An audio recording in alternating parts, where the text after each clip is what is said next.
Assalamualaikum warahmatullahi wabarakatuh. Waalaikumsalam warahmatullahi wabarakatuh. Selamat malam teman-teman semuanya.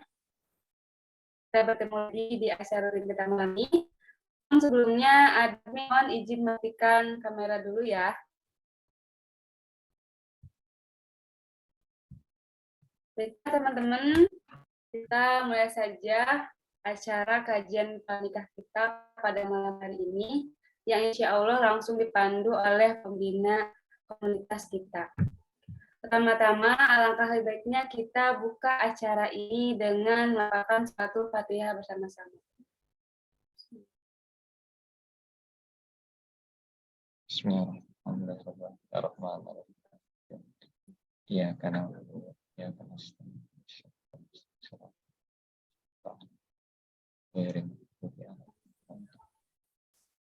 Amin. Alhamdulillah, kita sudah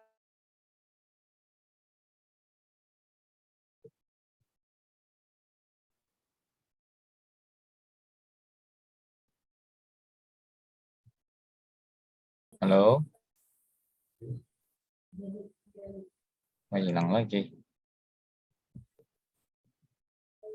Alhamdulillah, kita sudah berjalan dengan lancar dari awal sampai akhir. Langsung saja teman-teman, kita serahkan kepada narasumber kita, kepada pembicara kita pada malam hari ini, kepada Ustadz Ridho, dipersilahkan dengan segala hormat. Baik, terima kasih. Bismillahirrahmanirrahim. Assalamualaikum warahmatullahi wabarakatuh. Alhamdulillah nahmaduhu wa nasta'inuhu wa nastaghfiruh wa na'udzu billahi min shururi anfusina wa sayyiati a'malina may yahdihillahu fala mudhillalah wa may yudhlil fala hadiyalah. Asyhadu an la ilaha illallah, Allahumma shalli ala Muhammad. Terima kasih pada admin moderator Teh Roka atas pembukaan dan waktu kesempatannya. Insya Allah pada kesempatan malam hari ini kita manfaatkan kesempatan ini untuk membahas satu topik, yaitu antara bisnis dan pernikahan, ya, seperti yang sudah disampaikan di flyer undangan. Jadi kita akan coba bahas keterkaitan atau hubungan antara bisnis dan pernikahan. Untuk supaya fokus, saya coba share screen supaya pembahasannya tidak menyebar kemana-mana ya, supaya lebih fokus. Baik, ini screennya dari admin. Ini ya, topik kita yaitu adalah hubungan antara nikah dan bisnis. Nah, untuk teman-teman yang akan menikah itu tentu biasanya keumumannya ya, pada umumnya setelah sekolah biasanya orang pilihannya kuliah, kerja, atau menikah gitu ya. Kerja, kuliah, atau menikah. Nah, ada yang memadukan antara dua atau ketiganya gitu. Ada yang kuliah kemudian sambil nikah, ada yang kerja kemudian sambil nikah, ada yang kuliah, kerja, dan nikah sekaligus. Tentu dengan pertimbangannya masing-masing ya, dilihat dari kondisi kehidupannya, latar belakangnya, kesiapannya, dan lain sebagainya. Nah, ada hubungan yang sangat kuat, ada hubungan yang sangat keterkaitan dan bisa menjadi sebab akibat, serta bisa mempengaruhi satu dengan yang lain di antara pernikahan dan bisnis, gitu ya. Pernikahan dan bisnis. Kita coba lihat satu persatu. Misalkan ini kita flashback atau kita refleksikan kisah cinta Nabi kita, Nabi Muhammad SAW dengan Ibunda Siti Khadijah. Itu ketika itu, ya Neng, nggak apa-apa. Ini adminnya lagi ada kendala sinyal, jadi nanti mungkin keluar masuk, nggak apa-apa. Yang penting kita lanjut dan ini direcord. Kita kembali ke pembahasan hubungan, katakanlah hubungan asmara atau romansa ya, antara, kalau boleh dikatakan demikian, antara Nabi Muhammad SAW dengan Ibunda Siti Khadijah. Itu salah satunya dipupuk atau mendapatkan momentum dari aktivitas pekerjaan yang bisa disebut sebagai bisnis. Cuma ini ada beberapa bias istilah karena kalau sekarang itu istilah bisnis dan kerja itu agak beda ya, antara mau kerja atau bisnis gitu ya. Padahal ya bisnis juga kerja gitu ya. Kerja juga isinya bisnis. Nah, konteksnya di sini adalah seorang pengusaha, dalam hal ini Ibunda Khadijah adalah seorang pengusaha atau pebisnis muslimah. Beliau berhubungan atau merekrut SDM, ya, merekrut SDM unggul yang dikenal dengan sosok yang sangat dipercaya atau bisa memegang amanah.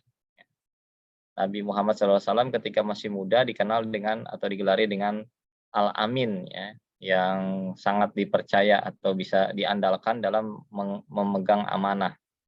Nah, itu yang disebut dengan partnership yang nantinya bisa berlanjut ke berbagai macam hubungan atau pola hubungan. Dalam hal ini konteks sejarahnya adalah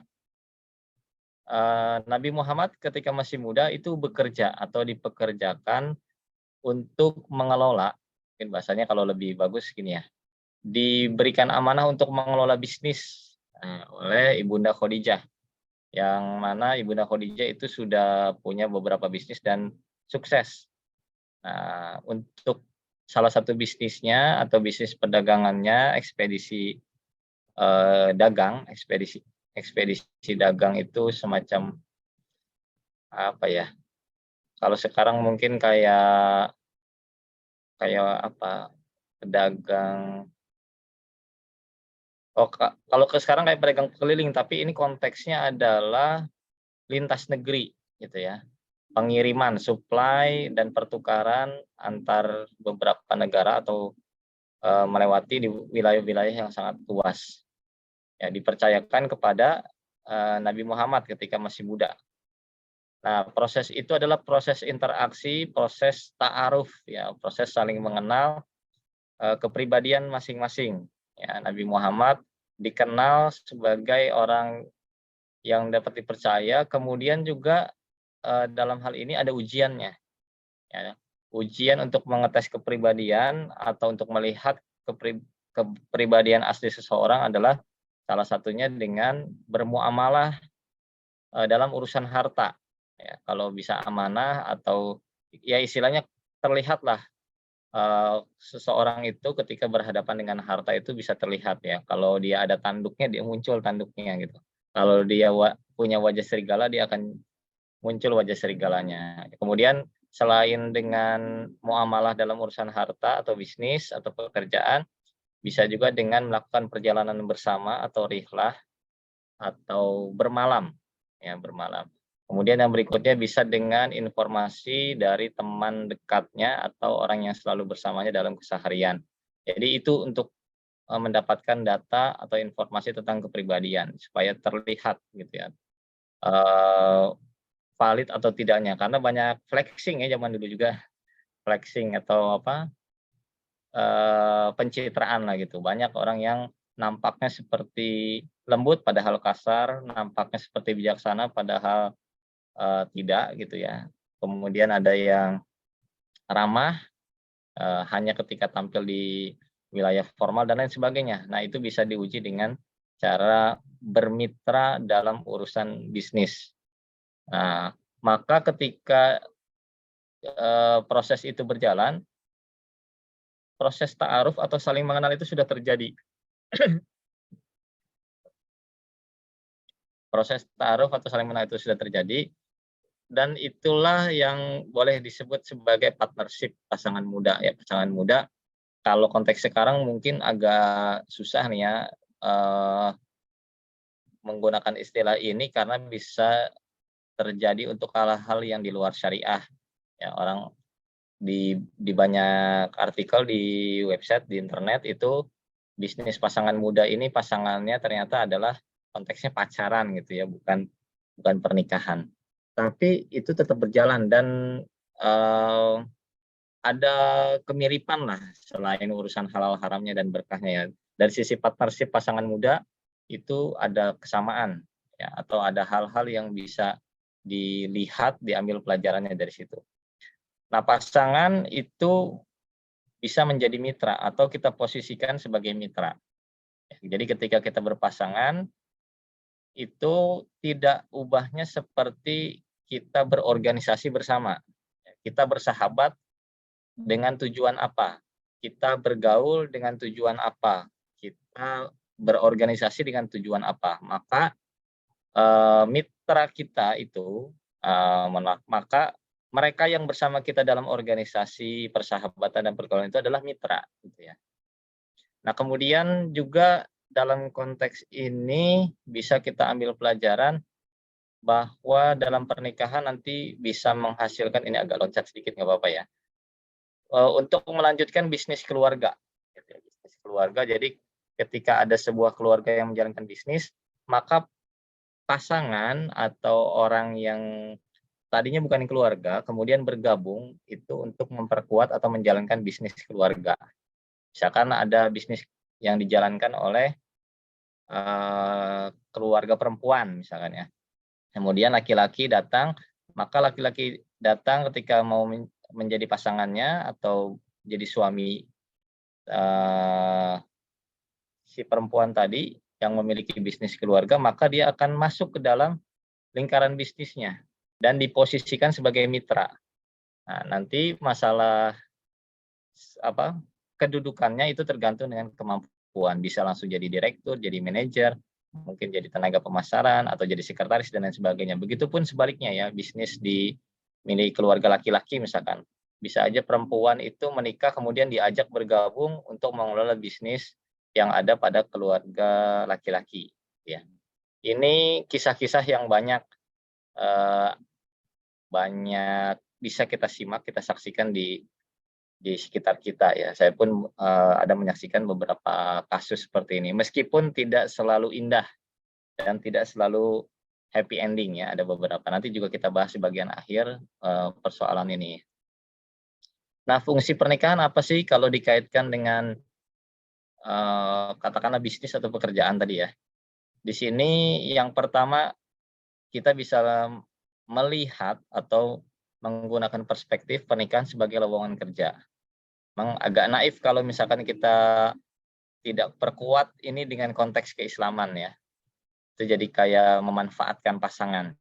Misalkan tadi ada bisnis keluarga, maka pernikahan adalah proses kita bekerja atau kita mendapatkan pekerjaan.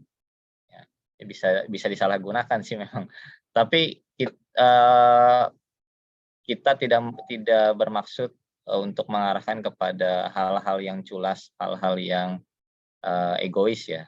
Tapi kita memandang ini sebagai sebuah kesatuan sinergitas antara dua orang yang ingin bersatu atau dua orang yang ingin mengarungi bahtera bersama dalam menjalani kehidupan ya. Maka rekrutmen atau bergabungnya pasangan kita itu sebagai lowongan kerja. Ya, pernikahan adalah loker atau bursa kerja yang terbuka.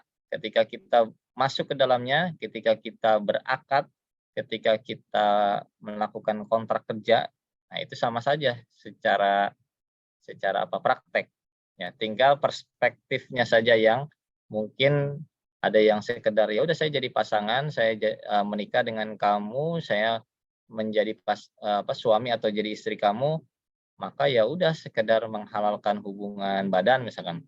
Tapi ada ya udah saya berarti sekarang jadi manajer dong, ya udah saya jadi sekretaris dong, ya udah saya bisa mengelola bisnis, sekarang saya punya bisnis dong gitu. Jadi bisa berbagai macam ya.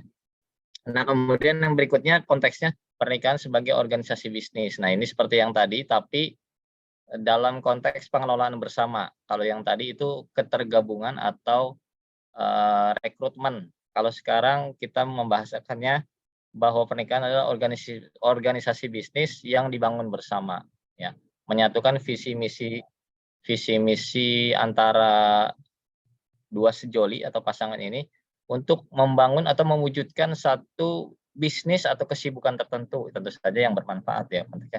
Bisnis ini secara bahasa kesibukan, tapi kesibukan yang bermanfaat, dan dalam konteks ekonomi bahasanya berarti menghasilkan benefit secara uang lah ya gitu ya kalau dalam konteks ekonomi. Tapi di sini kita bisa melihat wujud wujud rumah tangga itu sebagai organisasi bisnis, berarti dia sebagai perusahaan. Ya, kita bisa menyebutnya family business atau family project gitu ya dalam kosakata yang lain. Kemudian anggota keluarga yang bergabung tadi baik itu pasangan kita ataupun anak-anak yang lahir dari hubungan dengan pasangan yang sah ini, yang halal ini.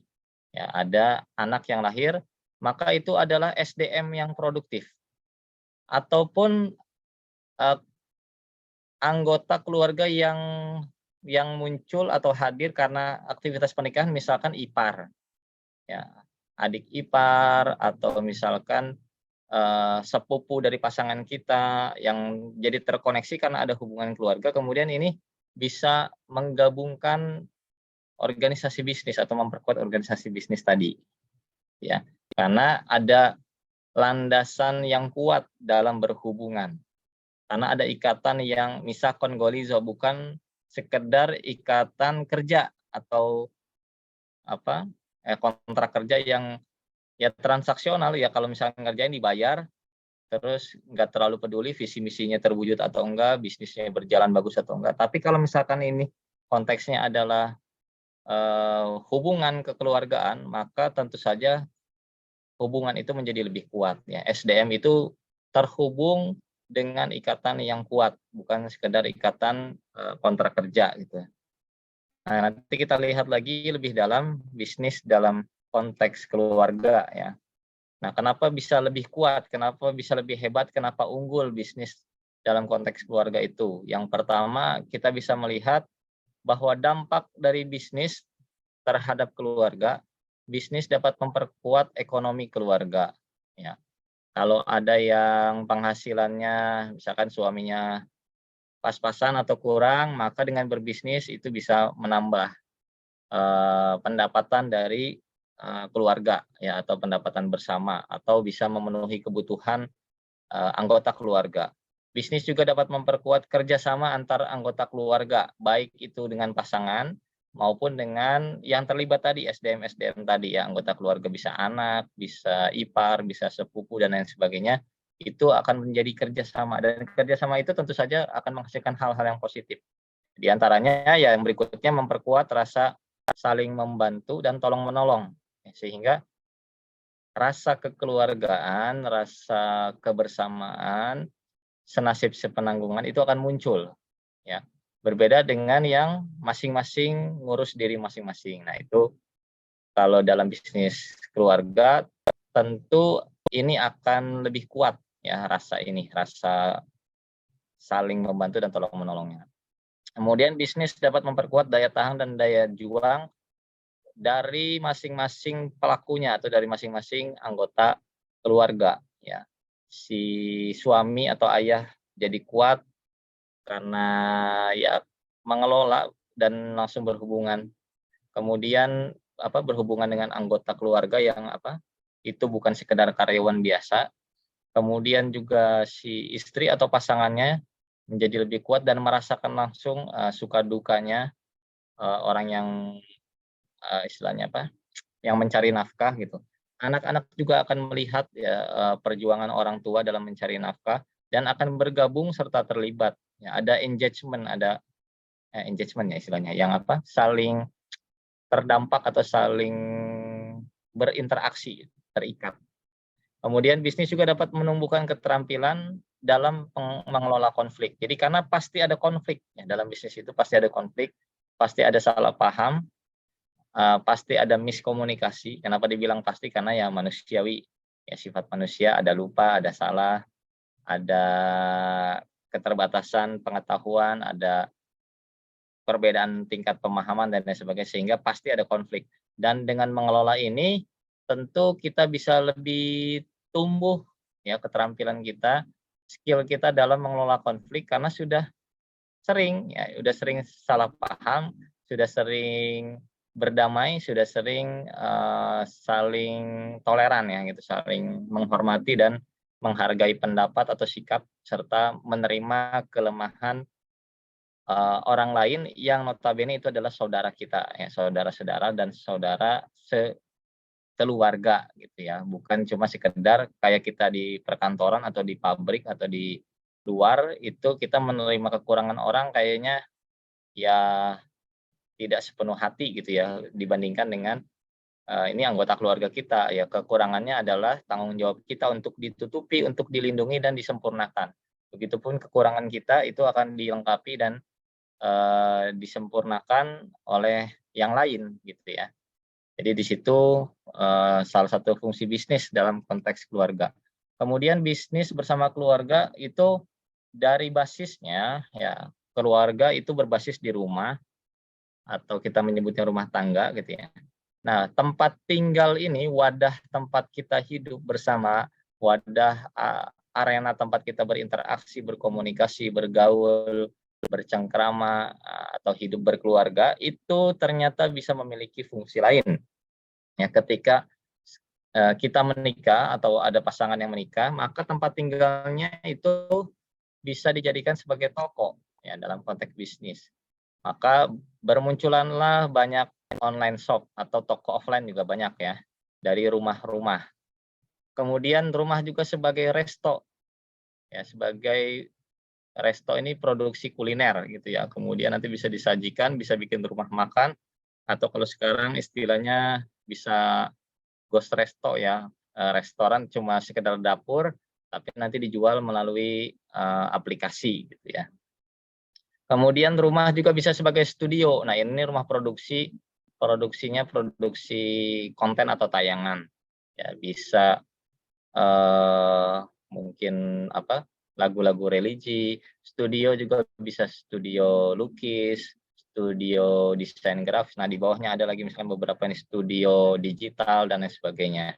Jadi rumah berfungsi sebagai bukan sekedar kantor ya, tapi ada maknanya dia mengelola dan memproduksi sesuatu. Ya, production house lah bahasa bahasa yang lainnya. Kemudian dari situ juga di rumah kita bisa secara khusus membuat semacam kerajinan dan keterampilan khusus yang dimiliki oleh masing-masing anggota keluarga ya. Di antara anggota keluarga misalkan ada yang punya keterampilan, IT, ada yang punya keterampilan pertukangan misalkan, atau keterampilan seni tertentu. Nah, itu bisa juga dihidupkan di rumah dan dijadikan rumah itu sebagai tempat aktualisasi diri, tempat untuk menghasilkan karya-karya. Dalam konteks bisnis ini akan, eee, punya dampak dan skala manfaat yang lebih luas lagi, gitu ya, bukan cuma sekedar hobi misal. Kemudian yang terakhir ini yang lumayan ngetren nih biasanya kalau ada orang nikah, kemudian bisa pas dengan, apa ya, dengan konten tertentu ya, pernikahan dengan bule misalkan gitu ya, kalau yang sering ramai. Kemudian dengan pasangan yang punya kekhasan ya, bisa ada yang karena nikah dengan petani, aktivitas petaninya kemudian dijadikan konten untuk tayangan-tayangan ya YouTube atau media streaming yang lain gitu. Kemudian aktivitas bersama keluarga itu juga bisa jadi nilai tayangan yang bermanfaat dan bisa menjadi objek bisnis juga, gitu ya. Jadi kebersamaan itu zaman sekarang itu bisa menjadi hasil karya yang bernilai bisnis atau bernilai bernilai ekonomis. Nah, ini beberapa hal ya yang bisa kita fungsikan kebersamaan kita, tinggalnya kita, keseharian kita, aktivitas yang mungkin kalau tidak kreatif atau tidak bisa mengambil konteks, kita kayak, ya main sama anak, ya sekedar main aja, kadang bosan, kadang capek, kehilangan ini. Tapi kalau misalkan dengan konteks ini, oh ini jadi konten loh, oh ini bisa jadi, video loh, ini bisa jadi, eee, layanan streaming loh, dan lain sebagainya, gitu ya. Kemudian, nah ini keunggulan ketika bisnis itu dibasiskan dari pernikahan. Ya, ini mohon maaf saya yang ini hampir copy paste semua nih, cuma ngedit sedikit dari salah satu situs yang saya lupa tadi belum dicantumkan sumbernya. Jadi, ini ringkasan saja mungkin ya. Dengan berbisnis bersama keluarga atau bersama pasangan, keuntungannya jadi keuntungan penuh untuk kita semua, untuk semua anggota keluarga. Tidak ada yang di-sharing kepada orang di luar keluarga, gitu lah kurang lebih. Kecuali kalau punya pegawai atau merekrut orang lain atau yang mitranya dari luar keluarga. Kemudian karena satu visi misi dengan visi pernikahan, maka tentu tidak ada konflik ya, dan lebih kompak, lebih solid dibandingkan misalkan kita punya visi keluarga, visi pernikahan, ingin mewujudkan apa dan ingin bagaimana hidup pas masuk ke dunia kerja atau ke industri atau ke perkantoran, ke pabrik, ternyata visinya tidak sejalan dengan visi owner dari usaha itu atau dengan visi direkturnya. Nah, itu jadi kan kita ada split ya, ada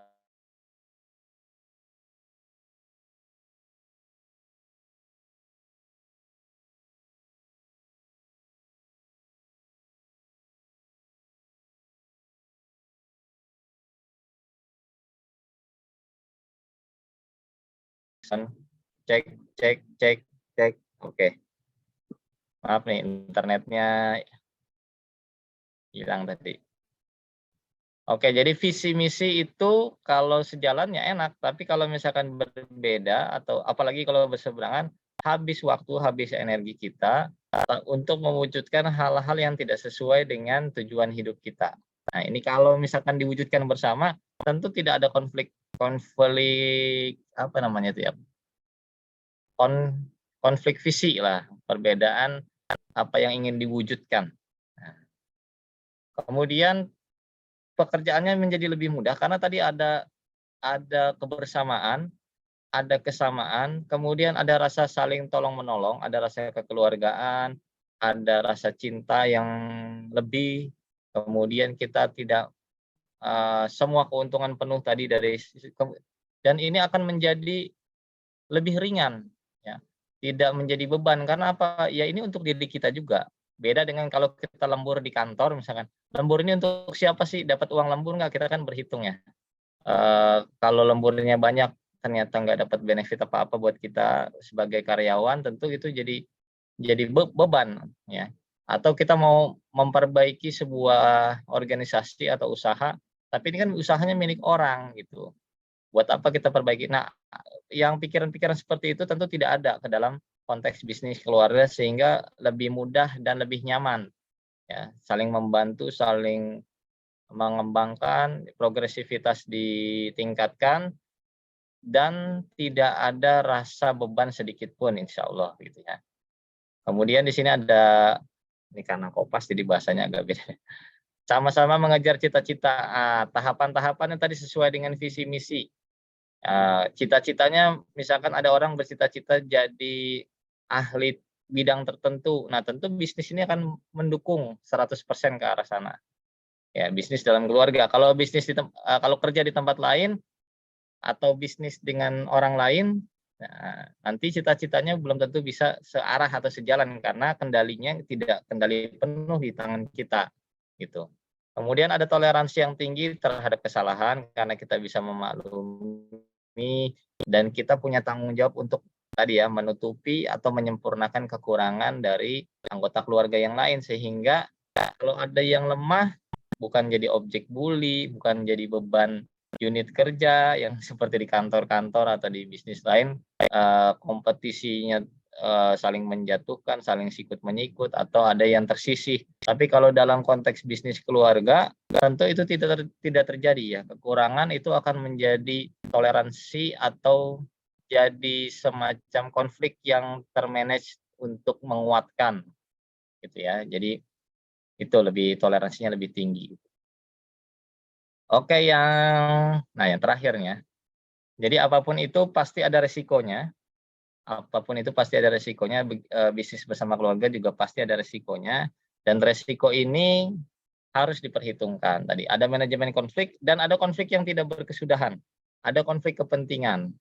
Nah, kalau di website-website kebanyakan ini peringatan untuk yang bisnis bareng pacar, ya, karena pacaran mudah putus dan memang kalau udah bisnis sudah bareng terus putus, apa bisnisnya bubar atau enggak.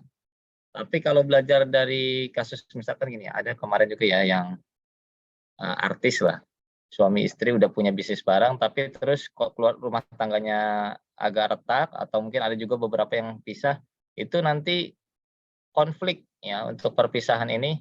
Ada yang bisnisnya bisa menjadi menyatukan, tapi tidak sedikit juga yang akhirnya lebih memilih harta. Ya, saya sendiri baru dapat kasus pernikahan yang suami istrinya salah satu berkonfliknya gara-gara harta, kemudian tadinya ingin mensiasati, ya pura-pura cerai atau cerai dulu, rehat supaya bisa dibagi-bagi hartanya dengan keluarga besar dan lain sebagainya, tapi ternyata malah jadi pisah betulan, malah jadi ada yang berantem, dan ini sebenarnya nggak terkait bisnis aja sih kalau udah urusan harta, kadang-kadang rebutan harta warisan juga atau pembagian harta warisan juga orang bisa berkonflik ya dengan saudara kandung. Ah, ini sih masalah mental juga ya.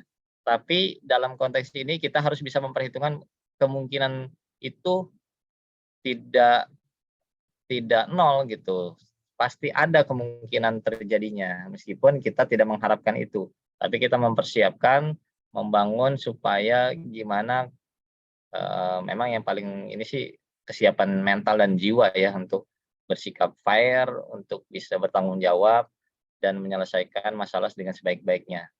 Tapi kalau dalam konteks bisnis ada tambahannya, kita harus memperjelas status kepemilikan, harus mencatat hal-hal yang terkait harta khususnya yang besar, supaya tidak ada hal-hal yang menyulitkan atau menjadi konflik tambahan ketika terjadi sesuatu yang tidak diinginkan tadi, misalkan perpisahan, perceraian, atau konflik dengan keluarga besar.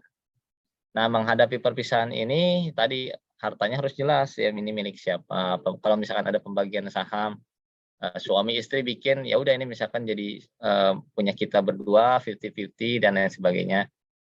Untuk budaya tertentu mungkin nggak perlu dicatat, tapi perlu dipahami dan mungkin harus dideklarasikan sering-sering gitu ya, ini milik bersama dan lain sebagainya.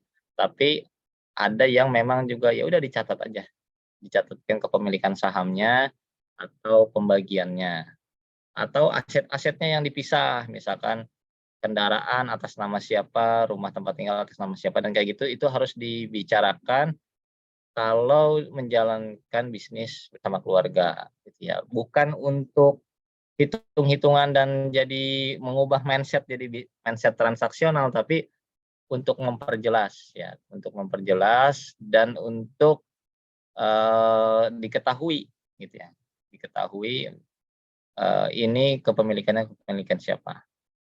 Ya nanti ada aturan tersendiri dalam syariat ya, kalau suami istri punya harta, kemudian orang tua dan anak, kemudian kalau meninggal, kalau pisah dan lain sebagainya, itu ada perhitungan fikihnya juga. Nah, kemudian di dalam keluarga juga ada yang harus diperhatikan, ada moral hazard ya, orang yang menyalahgunakan wewenang, menyalahgunakan hubungan, karena istri udah pinter bisnis, suami jadi males gitu misalkan. Atau karena suaminya udah terlalu ini, udah leha-leha atau anaknya atau kakaknya atau adiknya gitu ya, ada yang, seenaknya menggunakan harta, mengambil keuntungan, memanfaatkan posisi, terus dan lain sebagainya, itu, tidak menutup kemungkinan bisa terjadi juga dalam proses kita menjalankan bisnis berbasis keluarga. Jadi harus siap, ya harus siap dengan resiko ini, dan kalau potensinya muncul itu harus cepat-cepat ditanggulangi dan jangan dibiarkan, jangan diabaikan gitu ya. Demikian mungkin yang bisa saya sampaikan, mungkin kalau ada pertanyaan dan diskusi, Neng Roka dipersilahkan. Kalau tidak ada ditutup. Bentar saya mau minum dulu.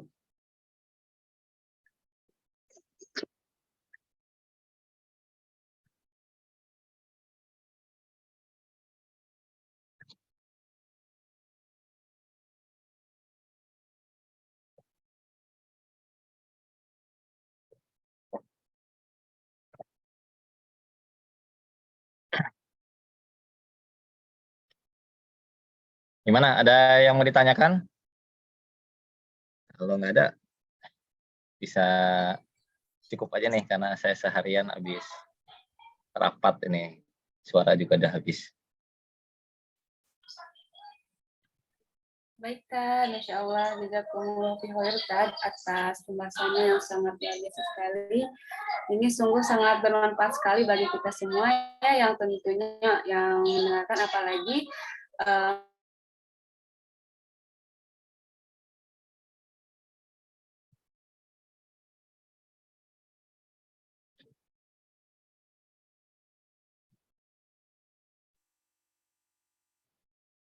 Halo, cek.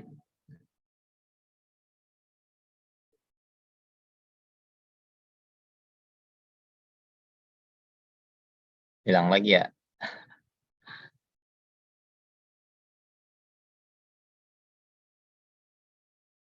Oke. Ini kendala sinyal dari Neng Roka ya, jadi tempatnya agak pedalaman agak.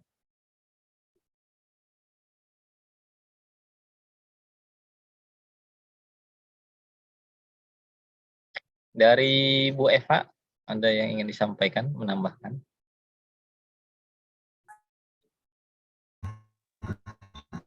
Nah, Neng Roka, ayo.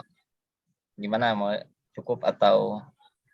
Udah diborong semua. Apaan tadi dulu, Masya Allah sinyalnya. Ya, gimana, mau cukup atau ada yang disampaikan? Cukup, ini kayak takut keluar lagi. Berbicara keluar lagi sendiri. Oke, Eva ada yang mau ditambahkan? Enggak. Enggak. Udah, baik. Kalau begitu kita cukupkan untuk pertemuan kali ini.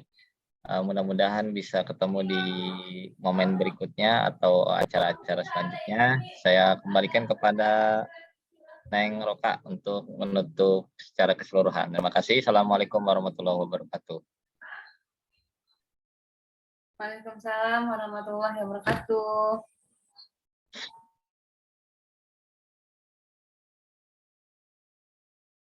Langsung di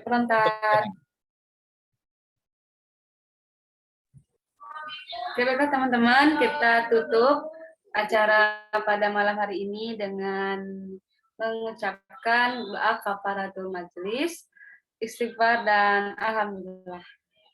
Astagfirullahaladzim. Subhanakallahumma wabihamdika asyhadu an la ilaha illa anta astaghfiruka wa atubu ilaik. Alhamdulillah, astagfirullah.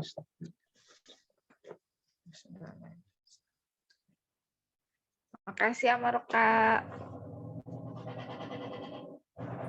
Makasih Ayah. Ya, terima kasih ya sudah hadir di acara ini. Ya, kita tutup aja semuanya. Assalamualaikum warahmatullahi wabarakatuh. Waalaikumsalam. Waalaikumsalam warahmatullahi wabarakatuh.